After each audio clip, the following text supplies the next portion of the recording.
Well, welcome everyone. Let's get started. My name is Scott Hutchinson, and I'm a co-creator of TEDx UCLA. I'm here today with my planning partner, Josh O'Connor, Ken Heller, to introduce our last UCLA conversation speaker for this series, John Kobara. John is well known on campus, true Bruin, involved in lots of aspects. And today, for the conversation, we will be looking at LA's nonprofits and the massive changes underway in that space. You won't see too much of me or Josh or Ken. We will be behind the scenes watching the chat window. A few housekeeping notes. This absolutely is a conversation.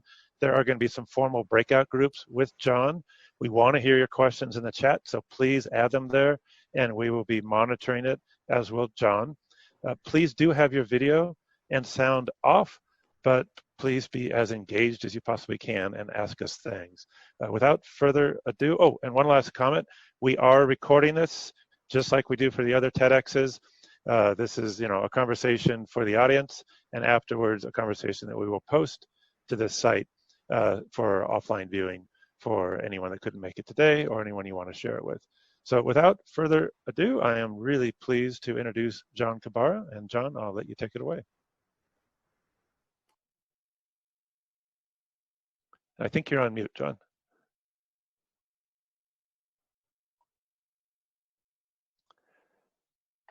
We're having our first technical problem. Let's get John off of mute.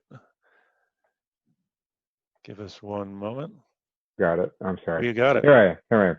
My fault. Thanks a lot, Scott. Appreciate that. And Josh and Nathan and Ken, appreciate the invitation to be here with all of you.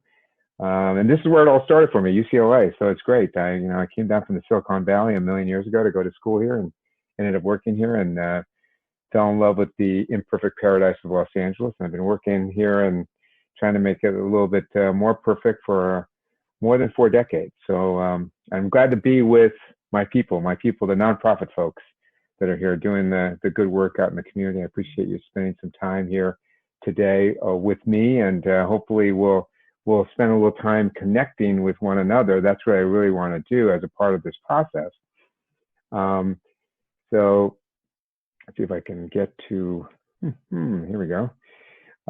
So the thing that I want to do is really, just for a brief moment, if you just bear with me, just take a little respite from the world that you're coming from and getting into Zoom right now and the craziness and the challenges that we're all facing, and just everybody just take a really deep breath. If we just take a really deep breath, as my mother would say, breathe in the mountain, just a deep breath together, and then breathe out the flowers, as my mom would say, just to let go a little bit. So what I want to do is just really set the table a little bit about how interconnected things seem now today. The illusion of our separateness, the interdependency of everything that we are facing today.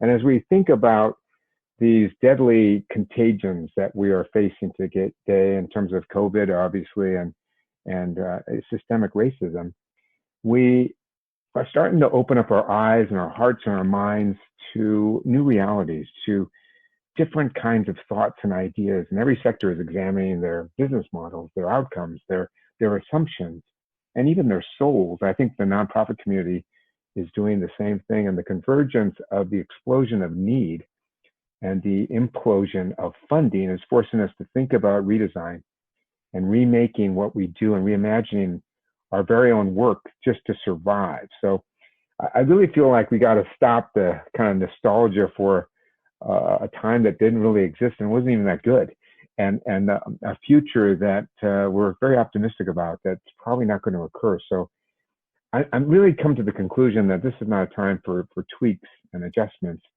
It's not about even adapting or even so-called resilience. It's really about a moment of change for all of us. And, it's no measure of health to be well adjusted to a profoundly sick society, I think is an appropriate thought for us. And we just have to think about the way we ultimately adapt to this environment, but also to change our organizations, change our systems. And as Thich Nhat Hanh said, there's no mud, there's no lotus. And we got to use the mud to build something beautiful and to have that awakening that we want. So I think that one of the things, my favorite quote in the world is, what do we do as nonprofits? I think we have to comfort the afflicted, and I think we have to afflict the comfortable. And part of this discomfort, I think, is our own resistance, not just the resistance that we have for the oppression and the fascism, the racism that we're all kind of grappling with right now, but the internal resistance, our own personal resistance to change, and how we sort of reconcile with each other, how each of us is complicit, our organizations are complicit in the problems that we're trying to solve. And I would say the failure of big government, big business, big tech, and if you will, big nonprofit is connected to some similar underlying assumptions. That there's this mindset that we have that's pretty arrogant. It's pretty focused on money and growth and empire building and a Darwinian context of competition that's very unhelpful. And instead of really thinking about our interdependence and our need for one another, our focus on humanity and equity as a part of the process. And so it's really about change. It's really about changing the nonprofit. So I feel like right now we're in a very sacred space, a space that is, I think you're sensing it. I mean, you're experiencing it, this awakening, this greater sense of awareness, this sense of action that's possible. But it seems like it's evaporating to me, and I want to kind of preserve it and hold that sacred space. So what I'm going to do today is really just try to share some observations that I've collected over a period of time. They're my observations that I've been collecting recently, and I've been collecting for quite a bit of time. And for what will be the longest, as I was joking with somebody, the longest TEDx in the world, but it's going to be the most interactive, because really what I want to do is I want to engage you in conversations and for you to share amongst yourselves to get some ideas and some energy and a sense of hope about how we're going to tackle these things. And this is what I'm going to do. I'm going to give you a very brief state of LA's nonprofits from my point of view, and we'll pause for questions. Then I'm going to talk about how nonprofit leaders, both board and staff, what they can do, and we'll have a breakout and question time. And I'm going to talk about the state of philanthropy and the give or get world that we're in right now, and what donors and funders can do in this environment. So it's going to be interesting. It's a little bit of an experiment. Just going to have to bear with it. It's going to be fun. So we're going to get started. So let me say this word that I use in the title is I didn't really understand this word, and when I really looked at the definition of apocalypse, right, meaning revelation and unveiling and unfolding of things not previously known and which could not be known apart from the unveiling. And so we're in this unveiling, right, and this awareness and this awakening that I'm talking about is a part of this unveiling. But in the nonprofit community, we've been fighting these fights. We've been trying to bend that arc of justice for a long time.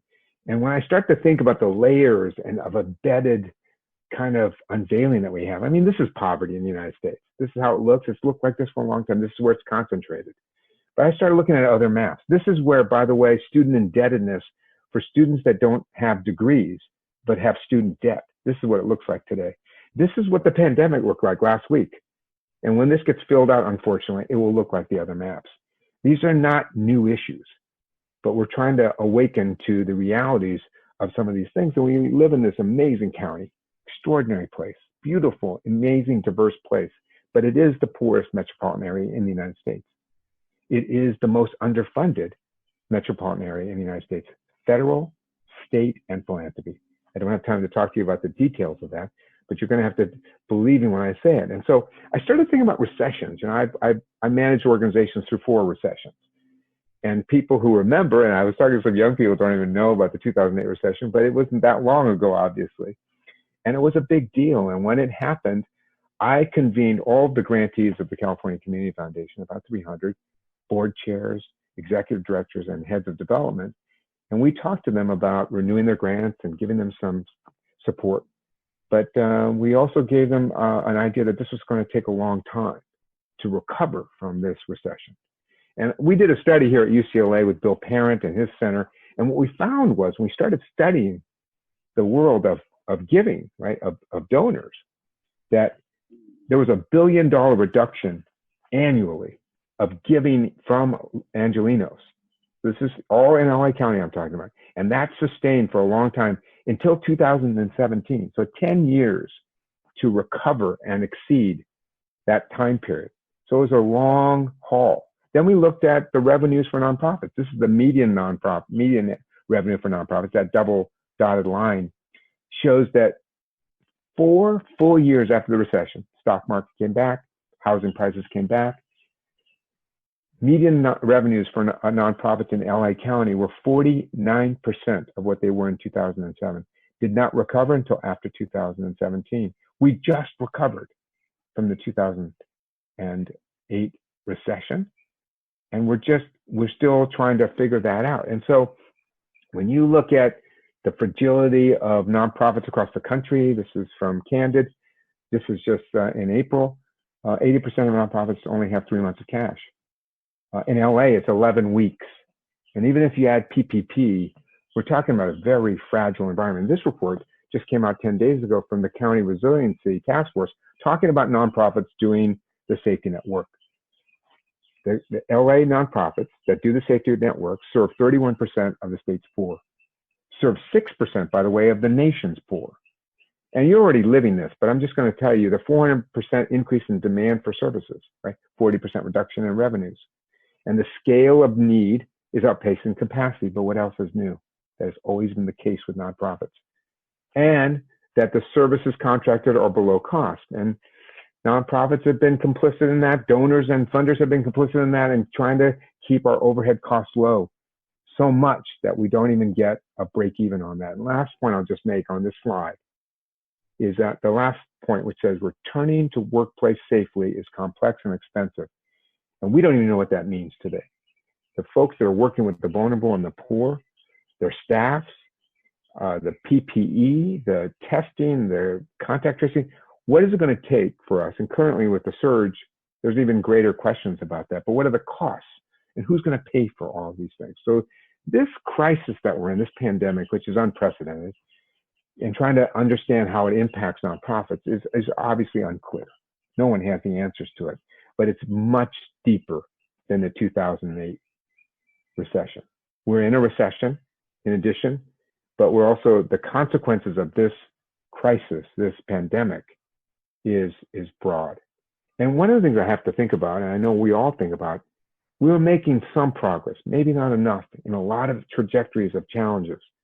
And we think about homelessness, we think about education, and we think about healthcare.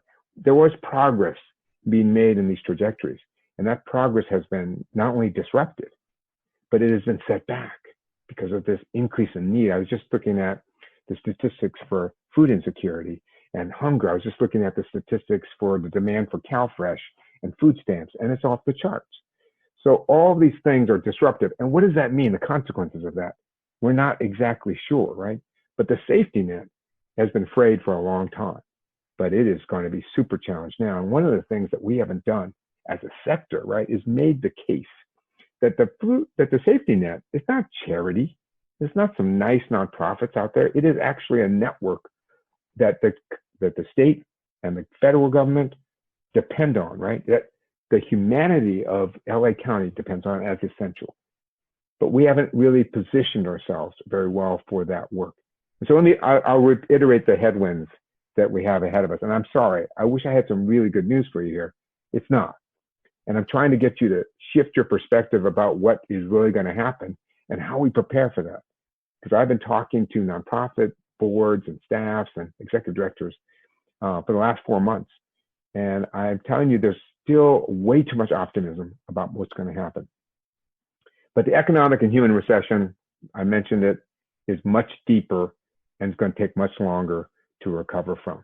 The fourth quarter of this year is a big deal because 11 weeks of cash, PPP, it's going to take you into the fourth quarter. But the fourth quarter is going to be like no fourth quarter we've ever had. Year-end giving, Giving Tuesday, which we already had in May, which I guess they might have again, galas and events. It's not going to happen in this fourth quarter. This fourth quarter is not going to be what we typically would see between 35 to 50% of revenue for nonprofits. It's just not going to happen. And you have on top of that, the record bankruptcies that are being filed right now.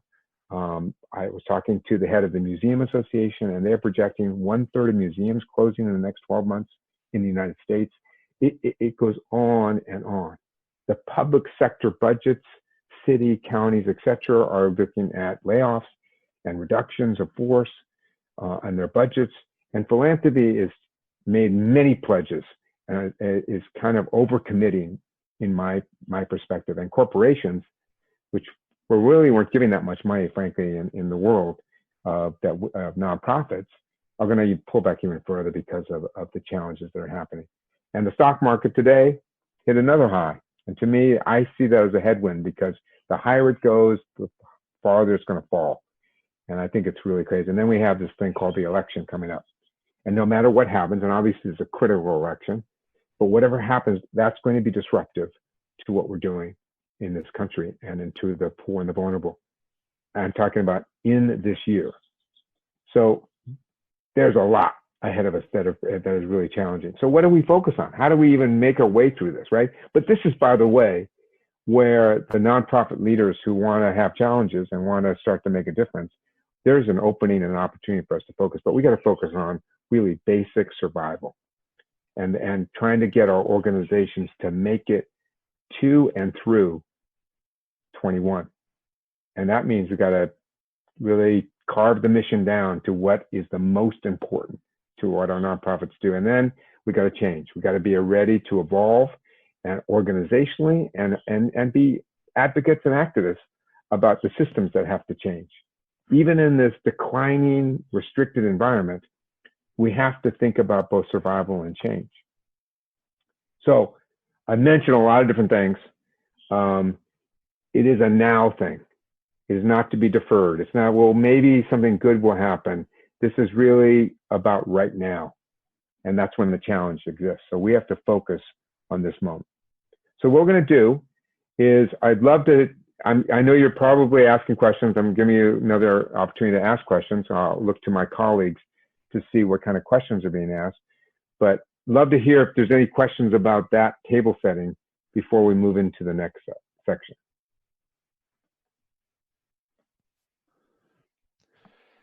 I'm not seeing questions yet, John, so let's just keep going, and then I encourage everyone to get them in the chat, and we'll put them together.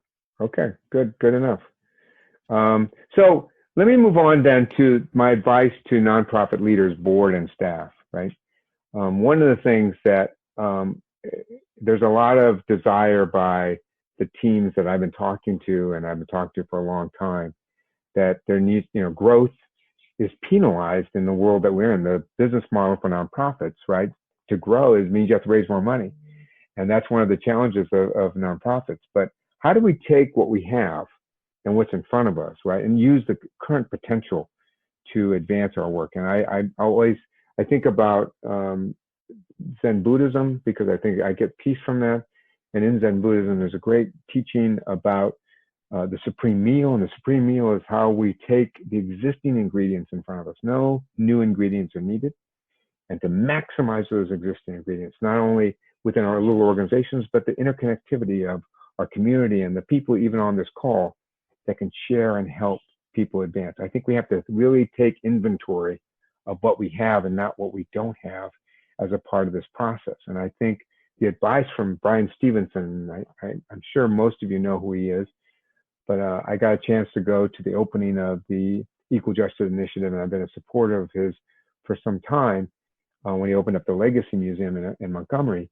But his theory about being proximate, I really feel that boards and staffs have to be much more proximate to need, because it is evolving very quickly right now.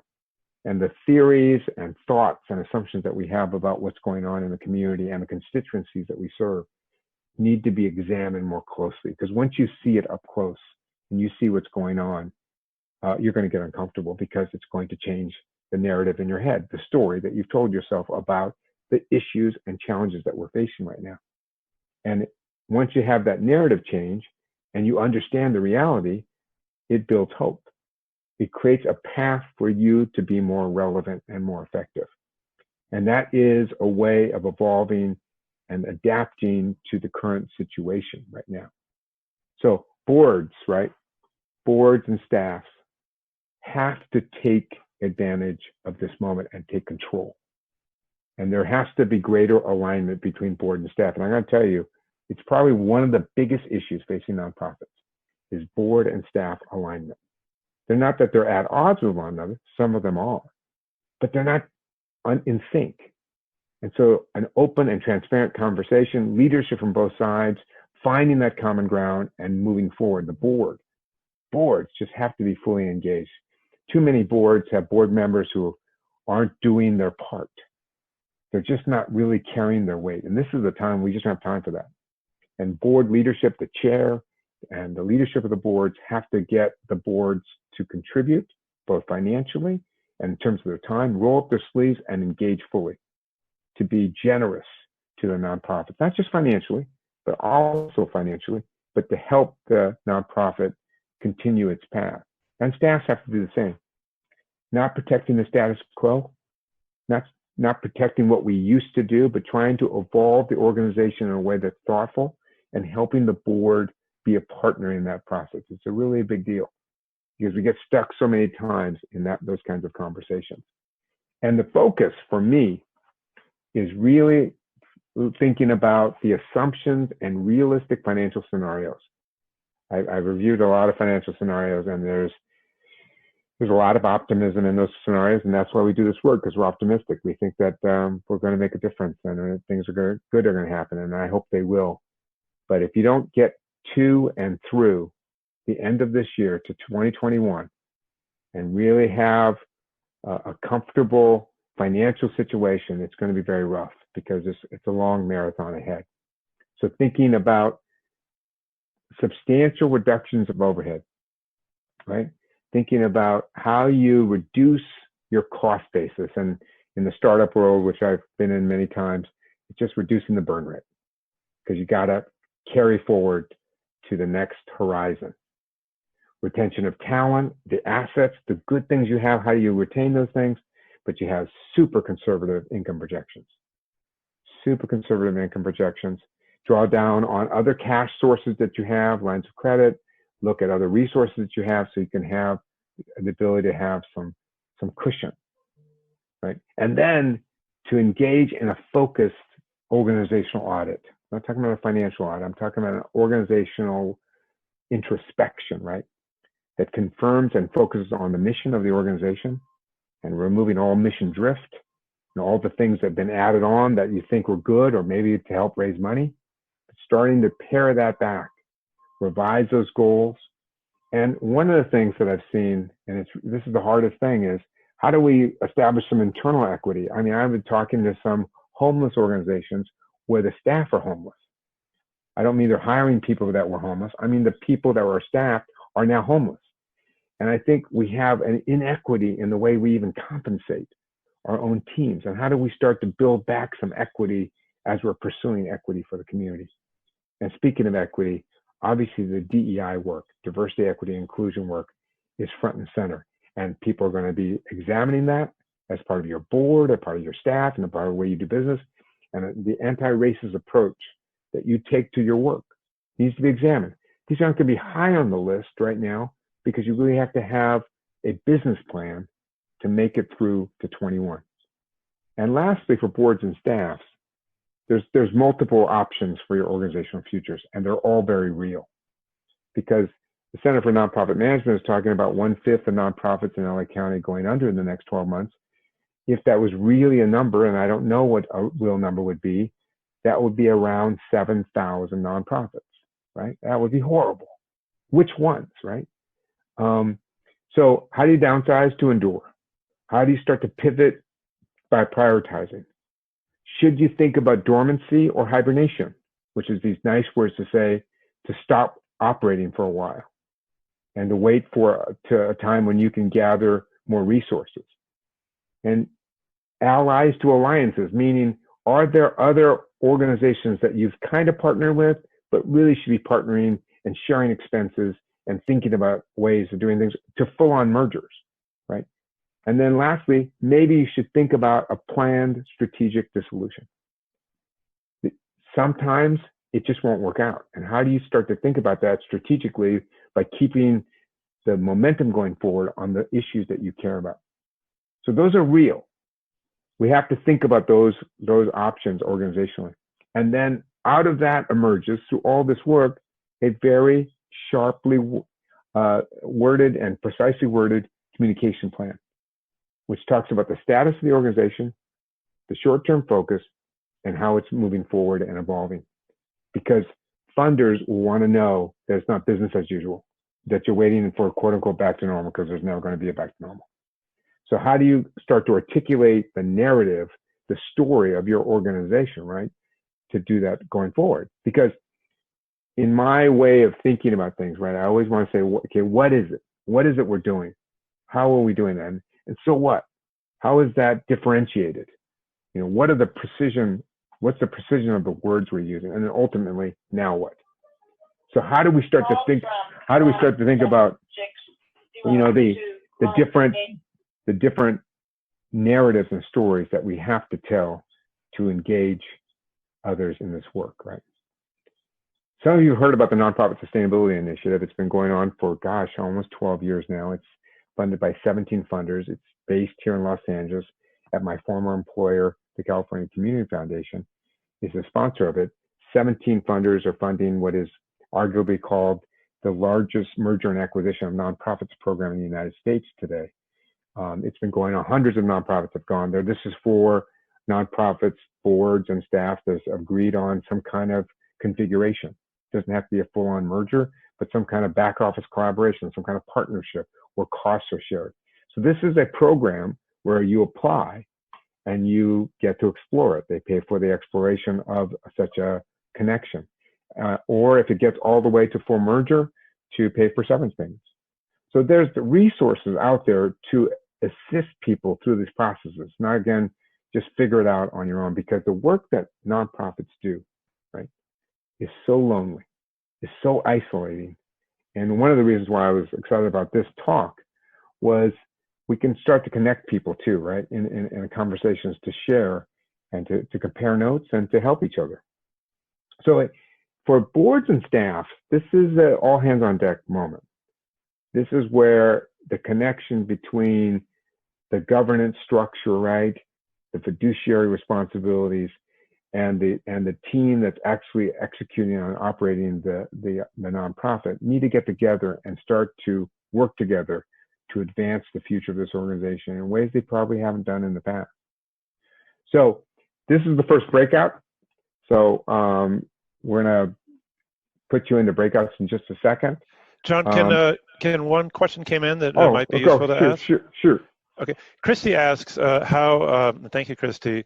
How do new nonprofits compete in this environment when funding seems to be going to even more large, well-funded nonprofits? And along that, I was thinking about this. You know, a lot of good ideas start small, and if this is just becoming more and more difficult in this environment, how do you foster kind of the new nonprofits that are going to have the big idea if it's going to the large ones?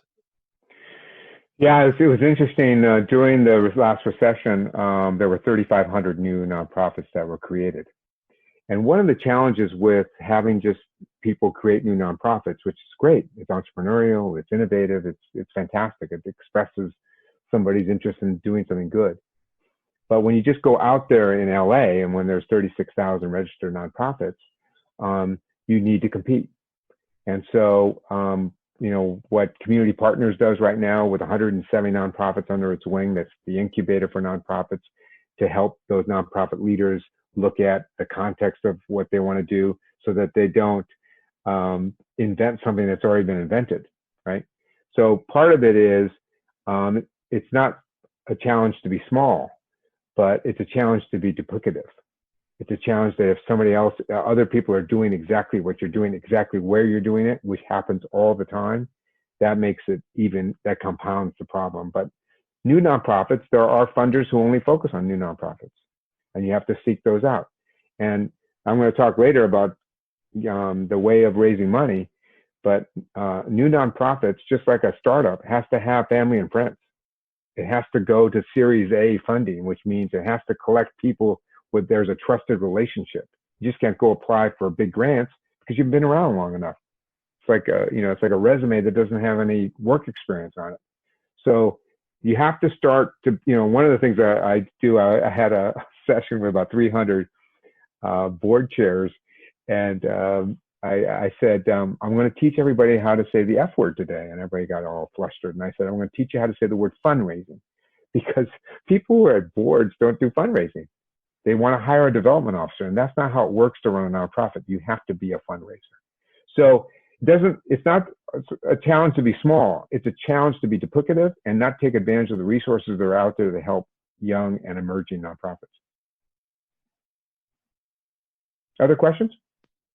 John, why don't we do the breakout? Maybe walk people through how that's going to work, and then we'll keep asking things. We're going to break out into small groups so you can have an intimate conversation. The facilitator is a person who has a birthday nearest today. You can figure that out. They're going to be a timekeeper to make sure that everybody gets a chance to speak. And if a single question emerges from the group to be asked, that would be great, and they can share that. You're just each going to share your name, what your role is. This is not a long speech. And then what is the key takeaway or insight that you're getting today? And what is the primary action that you might take?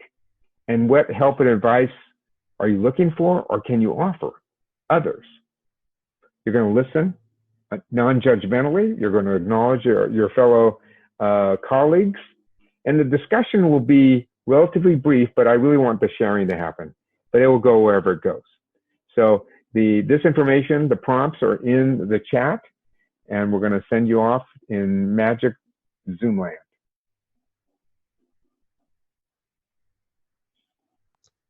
John, Monica asked an interesting question in the breakout, so maybe I can just throw it to you right now.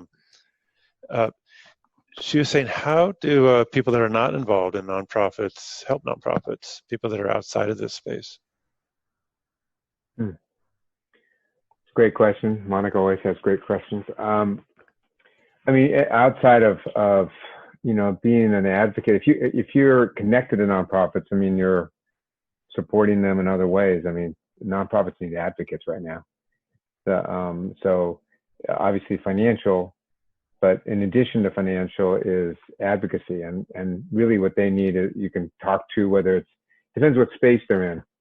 But if it's food insecurity or homelessness or immigration, there's all kinds of advocacy activities that are not just volunteers. There are not a lot of volunteer positions for these places. I mean, obviously at food banks, and there are certain places that have really good volunteer structures, but there are not really as many volunteer positions as there are for need for advocacy. Like, what can you be doing to help that nonprofit and that segment of nonprofits advance its work in the world right now?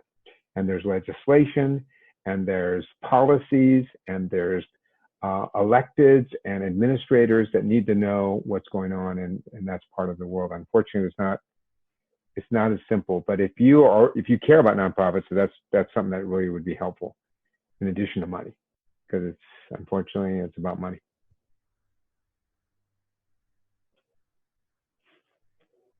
I think we're all back. John, if you want to continue.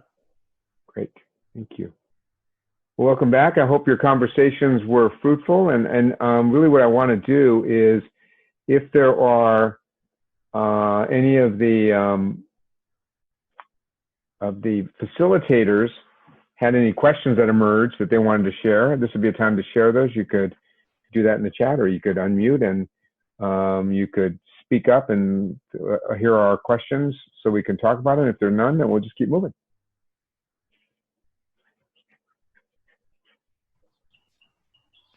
I think we keep moving. I'm sorry. Go ahead, Ken. No, I was just going to say, I think in our group, we realized that there's a lot to be discussed, because one of the members in our group was from a commercial company that works a lot with nonprofits. And so just how do they pivot, and how do they work closer with nonprofits? And, the same as when we look and say, what a terrible time, but what a lot of great opportunities there are to think differently. And so that's certainly what I've taken from what you've shared so far. And, we'll continue that, and we'll have conversations with her about how we can work with her from the Young Shakespearean standpoint and her organization. So I think it was a good interchange. Yeah, no, I would just say that the idea of business development or just fundraising, right? It's just like, it's how do you start to understand? I mean, it's almost focus groups. You really have to go on a listening tour of what's happening right now, because once you've met one nonprofit, you've met one nonprofit today, and it's not really, the differences between the nonprofits are stark and challenging, even if in the exact same lane of change. So a business that's working with nonprofits would have to really go out and just put on their listing sets and try to figure out what's really going on, where they can help most. Thank you. Other questions? Well, John, maybe you sort of answered this, but this came up. If you're at a nonprofit right now and you have 30 initiatives, it's a normal part of your business, and you're seeing this impact, like what advice would you give to think about where you might have to consolidate or trim back, especially in the light of some of the ones that might be most important to you aren't the ones that are the best funded because they're not as well understood? Yeah, there's always a challenge because there's this assumption that these are the ones that are best funded and these are the ones that aren't funded. And that assumption, it leads to a self-fulfilling prophecy, right? And what happens is funders and donors are interested in giving the people and organizations that are passionate about what they do. Not just it just works out and pencils out as a nice idea and it looks like it has a good ROI. It obviously has to have an ROI. So the idea that organizations that get into mission drift and add things on to their plate that aren't really part of their world to get funding is a place that they're going to have to start to shed that in a way that makes sense financially, and really be more focused on what they do well, right, and what they want to do, because then they're going to advocate for that and they're going to be more involved. I know that sounds really easy, but I've been involved with a lot of nonprofits over the time and been on dozens of boards, but also been on staff reporting to boards. And I'm going to tell you, this idea of trying to chase the money is fraught with a lot of different challenges. So one of the things I'm suggesting today is how do people thoughtfully, deliberately start to scale back what they're doing to what they really are meant to do, what the organization needs to do. And again, going out in the community and listening and being careful about repositioning yourself, if that's what you're going to do, to amongst the needs, the real needs of the community, because it's dynamic right now. It is super, super dynamic. When you really look at, I don't know, you saw the LA Times today about the Triple H housing that's delayed, permanent supportive housing, that we were going to be ahead of the curve, and most of that housing is delayed. And so that has a ripple effect on everything that we're trying to do in our community. So I would say 30 is too many, just not knowing what those are, but what are the ones that people want to get behind, and the money will follow.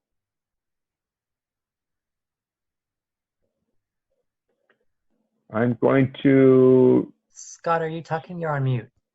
Oh, my apologies. Christy asked another interesting question in her breakout group. The group asked kind of how mid-sized nonprofits might work differently with this uncertain future, with low capital reserves and difficulty pivoting because they're really locked into that track. And maybe that's kind of asking the same question, but it's how do you approach making good decisions in these spaces? Yeah, mid-size, I don't know what mid-size is, and we don't need to define it, but if we talked about an organization that's $400,000 or $500,000, because that's what a mid-size would be, but that means you have a small staff of 4 or 5 or some 6 maybe. So you have to, it's challenging, but just like a small business, you find your niche and you can be effective. Size matters because of just the scale of things, but some of the most effective nonprofits in the region, right, are mid-size, even small, in terms of their sustainable flow of donors, the impact they're having in the community, the engagement of the board and the staff. All those things are factors in a mid-size. If there's a mid-size that has a disengaged staff, disengaged board, and there's a lack of energy in the organization, those are the things that are going to, I think, fight against a nonprofit. But I think it's not size. It's the focus on organization top to bottom on the mission that you want to accomplish. One more question came up around that. If you are in a position to hire, or someone has left that has a critical position in your nonprofit, what's changed? What would a different question be to ask a potential employee that has a leadership role in leading your organization? Yeah, I mean, again, assuming that the organization has done its recalibration, so it knows what it's doing, because if it's just in the middle of a recalibration and is hiring, I think that's where you have some disconnects, because you don't get the alignment with the team. I don't mean specific skills. I'm talking about the mission itself. And one of the things that I really encourage nonprofits to do from board to staff in recruitment is lived experience. It's not enough to have sympathy for the situation, because sympathy actually is one of the worst things. You have to have empathy and compassion, meaning you have to have understanding of what's going on, because that builds, even in a small team, it's just a different perspective than really smart people getting together trying to solve problems. So adding dimensions of diversity, I don't mean just ethnically, but diversity of experience, diversity of the grounding to the truth, is going to help an organization do many different things. And I can give you hundreds of examples of that, but particularly at the senior level, but even at the mid and lower levels of an organization, you need lived experience. It might sound like an odd question. Is there anything good about this happening? Are there too many nonprofits in certain spaces? Is there anything healthy about a relook and a consolidation? Well, there'll be some sorting out that some would view as healthy. I don't think anybody would view the closure of a small business on the street corner of any sort that was conceived at someone's kitchen table and that's feeding people as something good. But there are too many nonprofits in general. There is the proliferation of nonprofits that someone wakes up and just does it. And that's the vast majority of nonprofits. And so that adds to confusion and adds to noise in the marketplace. But it doesn't mean that everything needs to be mega, because it doesn't. It just doesn't have to be that way. So is there good coming out in terms of the process of consolidation or dissolution? There may be, but the fundamental challenge that I've tried to articulate today is that there isn't a recognition by the sector in advocating for itself that it is essential to the delivery of services. So for example, a nonprofit leader said this to me years ago and said, how come the nonprofits, which at that time had more employees than the entertainment industry in LA during that time, why don't they get together and develop a slate of candidates that are really going to be supportive of nonprofits, that understand the focus of nonprofits and what nonprofits do, so that when they get elected, that they can be supportive of the rules and laws that govern nonprofits. We don't do that. We don't have a sector advocacy. So it's one thing to say, well, there should be fewer nonprofits, but really, ultimately, we have to be smarter about being advocates for ourselves as a sector.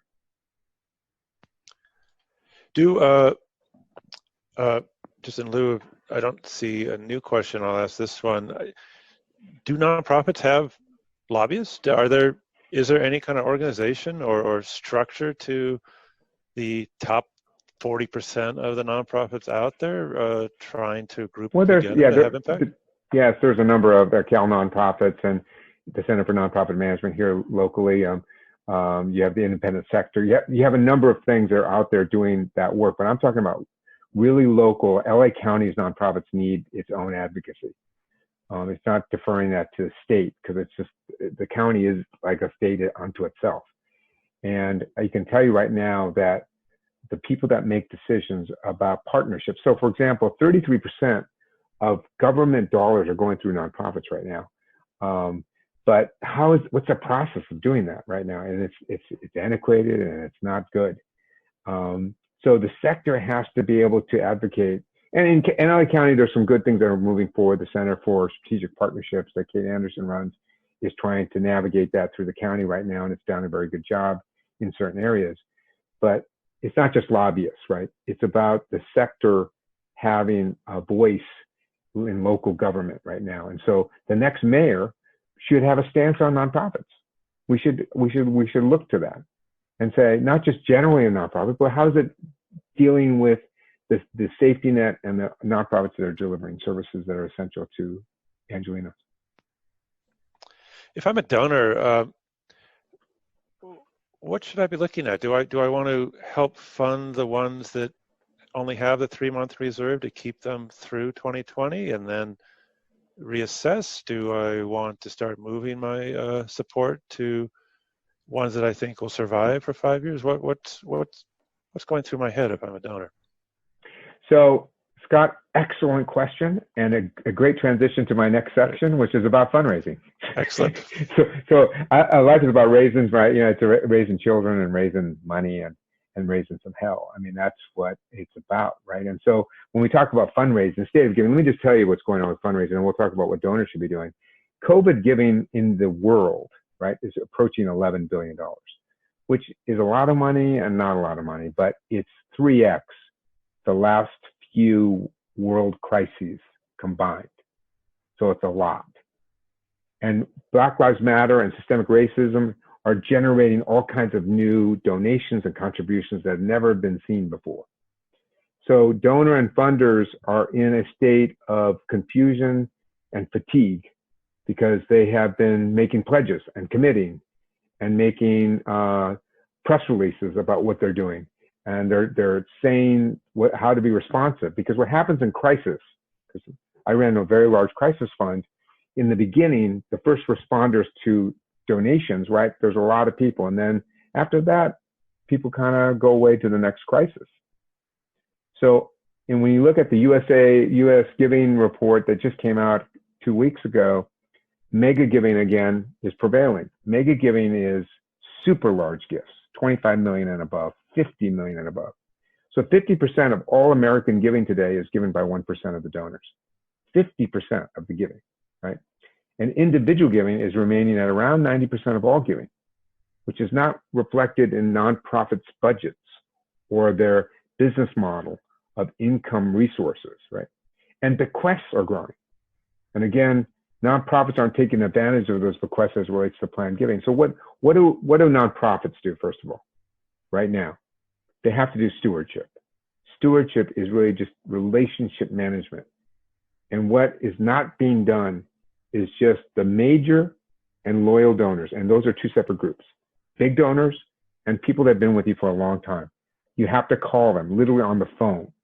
This is not a MailChimp moment. This is not a COVID-related newsletter. This is about talking to them and listening to them and thanking them and not asking them for anything, because they're going to ask you questions. And it's using that communication plan and saying, here's what we're doing, and we're struggling with it, and we're figuring it out, and we're pivoting, or whatever you're doing, and answer their questions. And this has to be divided amongst board and staff.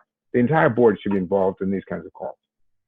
Because as you pointed out, Scott, people are making decisions. They're at a juncture in their giving, and they're saying, maybe I should be doing something different. There's some real big needs, right? And there are.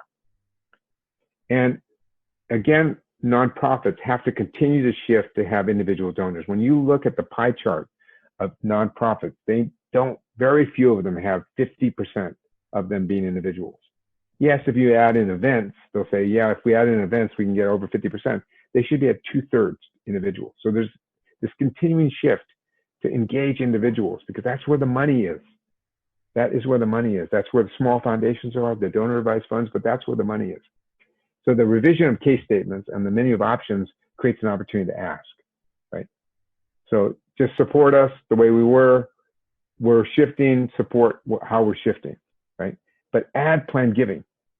Planned giving is reserved in some people's minds to the biggest nonprofits, and we don't have time or effort to do it. But I'm going to show you a way that there's a no-cost way to do that.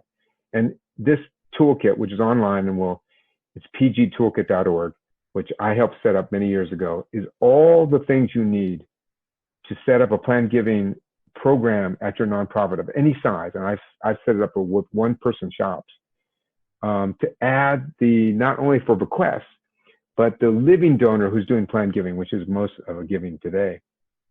And how to set up a legacy society for your nonprofit. You can literally do it in hours. You need to get your board engaged. It's free.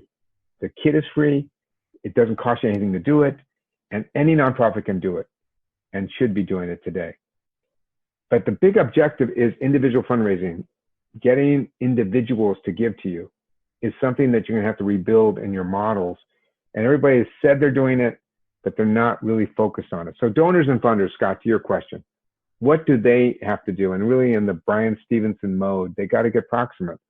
You have to get proximate to the things that you think you care about still, or that you think are still. So what are your passions and your favorites?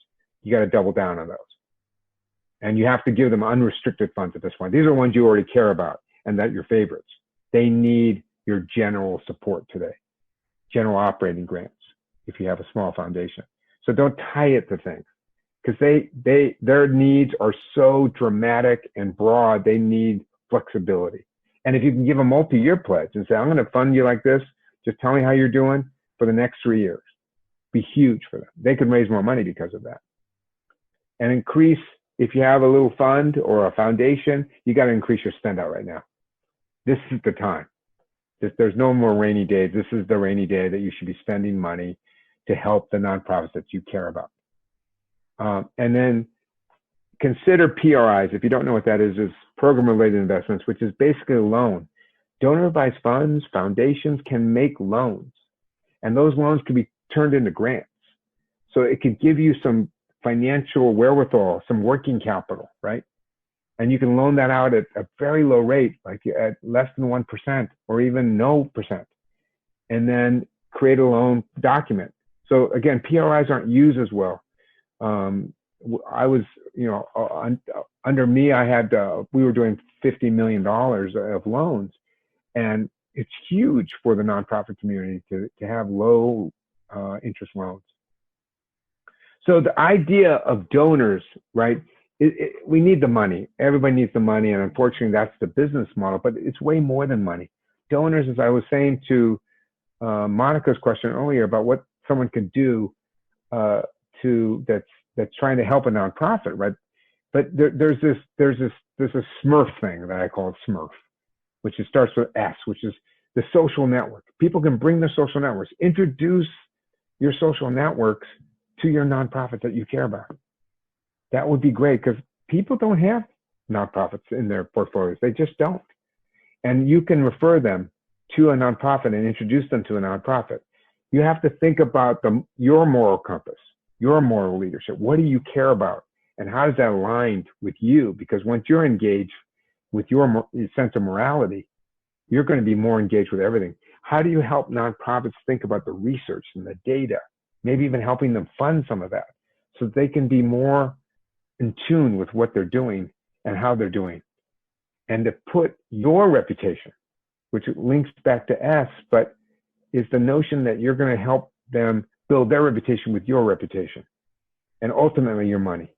So that's the Smurf, right? It's not the blue little guys, but it's trying to say you're going to be all in. So how do we align ourselves with places and organizations and leaders and issues that we're going to go all in on? Because then you're going to really help a nonprofit. They want your check. They need your check. But they also need advocates, ambassadors, altruists to help them advance their work, right? So this is the next breakout. So we're already here. John, can I ask you one question before yes, before we two came in? These are very LA-centric ones. Allison asked about Arts for LA, or actually just let us know that helped establish a cultural policy for LA County that Sheila Kuhl and Hilda Solis helped push through.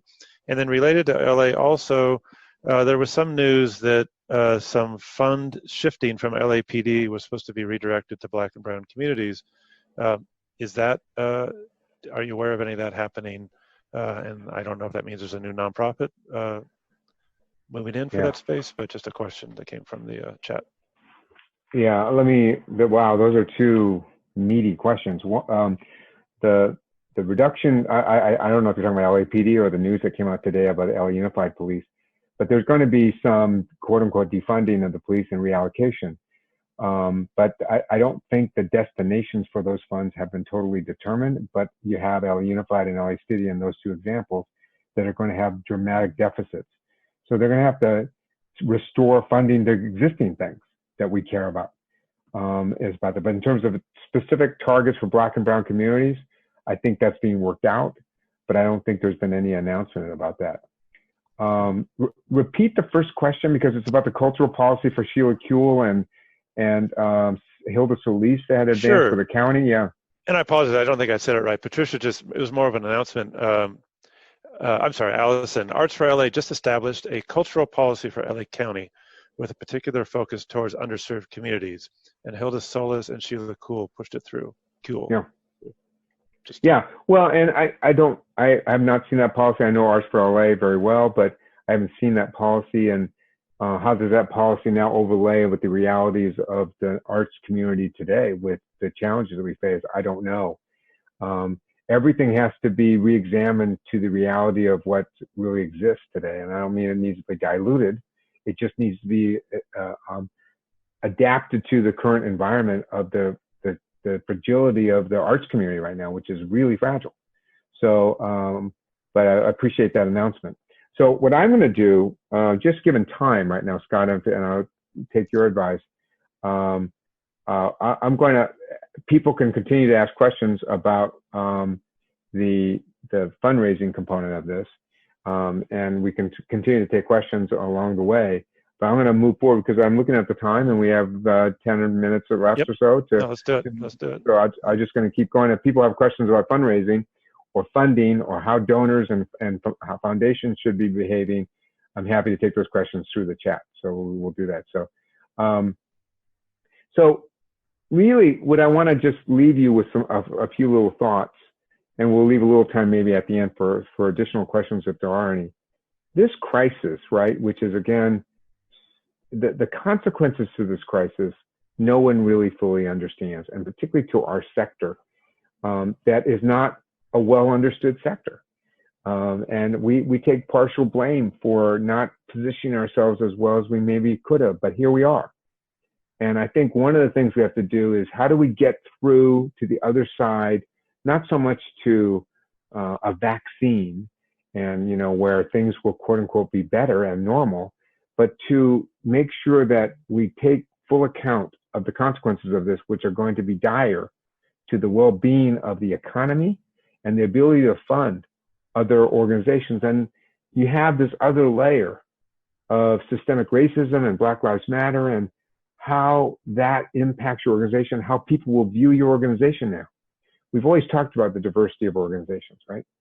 And we've talked about the diversity and equity of the organizations in the field. And John Powell, who I just have so much respect for, he wrote this many years ago.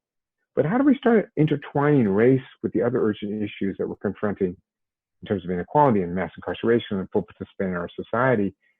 But most critically, the most fundamental questions about who we are looking in the mirror. Our boards aren't very diverse. Our staffs aren't diverse enough. Our donor base isn't diverse enough. And there's reasons why that is.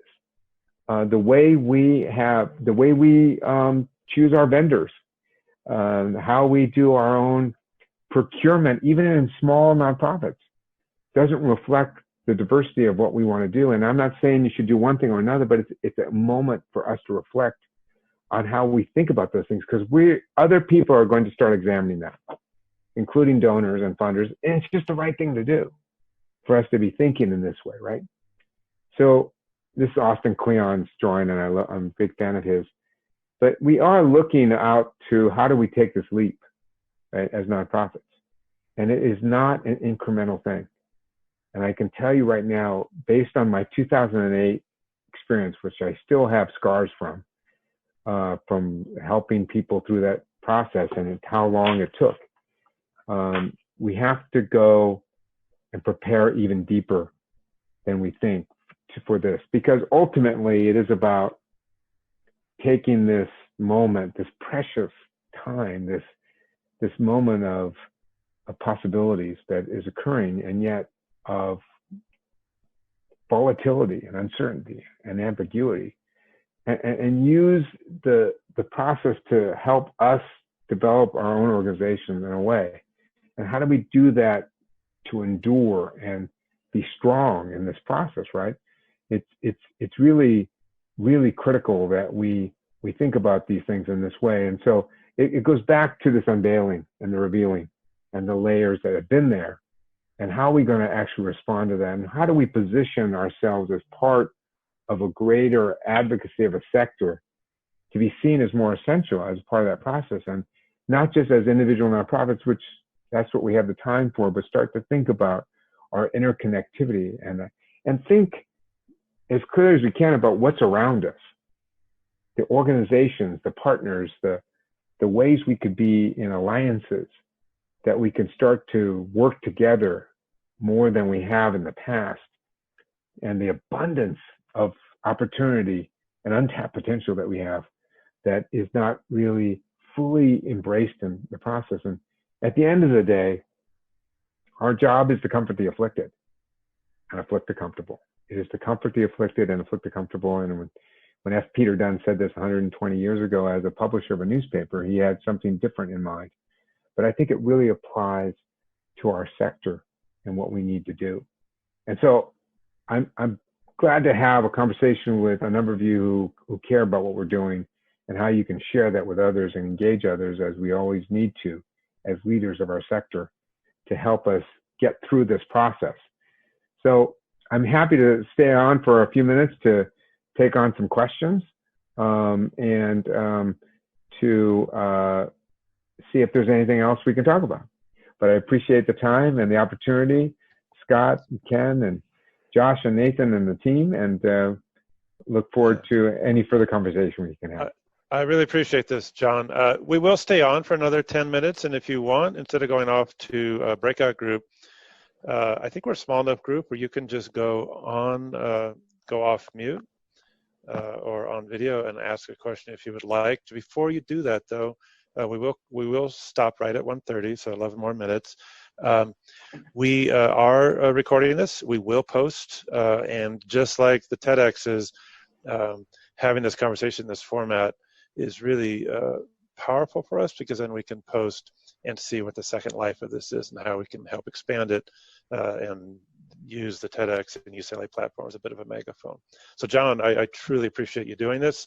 I am kind of opening this up. Ken, others, if you have questions, just I have a question. Allison, go for it. First of all, John, this is Allison Corman of the Young Shakespeareans, and I do want to take this opportunity to thank you tremendously. You were the first donation we ever received from Calhoun, and it was not incidental, and it was so deeply validating and appreciated. So that's the first thing. I would love to hear more about PRI, the PRI subject you mentioned, and loans to grants. That piqued my interest. Yeah, PRI is a fancy word that's been used with other kinds of foundations, and it's really an IRS term more than anything else. But program-related investments are the lending tool of foundations, and it's been permitted now by donor advised funds. So what happens is a donor who has a foundation or a fund of any sort could make a loan, can structure a loan just to be and make that. It wouldn't necessarily turn into a grant, but it could turn into a grant, or it could be structured to turn into a grant. But it's a low-cost loan. I can tell you right now that almost all of the major permanent supportive housing in LA has been seeded with PRIs. So in the beginning, to do the pre-development costs, which are all reimbursed in the construction. So it's a good investment generally. Foundations have, and other funds have made those loans at very low rates so that those developments could be moved faster. But there's loans that have been made to both any organization, by the way, that would get federal or state funding and has that incredible delay in getting reimbursed would have a working capital challenge that where a loan is actually fantastic. So it does the bridge, right? That's what loans are best for, right? It's for bridges. Because nonprofits don't have an investment where they're gonna make a big killing and then pay back. So it's how do you have a bridge, or how do you have an opportunity to pay back the loan? And so that's where donors and funders can be approached.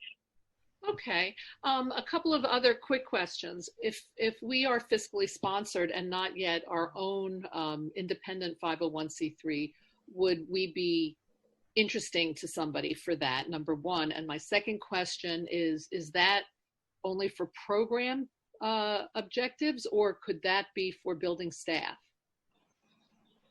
It could be for building staff, but again, you'd have to make a representation, Allison, on how you're going to pay the money back. So in other words, you're expecting a grant, you have a way of paying the grant, the loan back. So the loan, if it's a loan, right, because we're talking about a loan and it's structured, PRI, then you have to be able to articulate how you're going to pay that loan back. So that's, and on the first question, you just have to talk to your fiscal sponsor. It could be done, but it depends on your fiscal sponsor. Okay, thank you so much, John. I really appreciate it. Sure, my pleasure. John, I've asked the question in the chat room, but let's make sure that we're able to put the link for the PG toolkit, because I think that'll be very, very helpful for people. It's pgtoolkit.org. Oh gosh, that was tough. Okay, glad I asked. All right, I'll add that to my notes. Great, thank you. Pretty straightforward, yeah. Any other questions for John? Make sure you go off mute or raise your hand if you're having trouble going off mute. No? All right. Well, I think that concludes. Again, John, thank you so much. Ken, thank you for curating and working with John and bringing him over to TEDx. Thank you, John. And thank you, everyone, for participating. It makes for a fun conversation, and I look forward to seeing this up on the site and getting traffic to it. So thanks, everybody. Have a great rest of the day. Thank you.